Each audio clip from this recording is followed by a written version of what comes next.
হয়, মই বেয়া কাৰণ মই যি কওঁ খোলাখুলিকৈ কওঁ। বেলেগৰ দৰে মিঠা মিঠা কথা কৈ ৰহনহনা স্বভাৱ মোৰ নাই।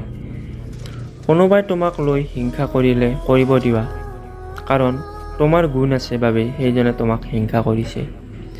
তুমি এৰি যোৱাৰ দিনা মই কান্দিছিলোঁ, হৃদয় ভৰি ভাল পাইছিলোঁ বাবেই হয়তো হৈছিলোঁ হতাশ যেন অকলশৰে কটাম অনগতা জীৱন। বহুদিনৰ মূৰত এটা কথা উপলব্ধি কৰিছোঁ, জীৱনত সুখ পাবলৈ জীৱনসংগী তেওঁকহে কৰিবা যি তোমাক নিজতকৈ বেছি ভাল পায়।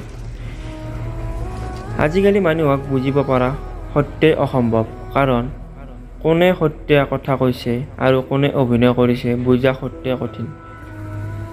অতীতৰ হেৰুৱা মৰম পাহৰি যোৱা, বৰ্তমান পোৱাখিনিকে যথেষ্ট বুলি ভাবি আঁকোৱালি লোৱা। একো নোকোৱাকৈ আঁতৰি গ'লে মোক কেৱল ভুল নুবুজিবি, কাৰণ সহ্য আৰু ধৈৰ্য্যৰ এটা সীমা থাকে।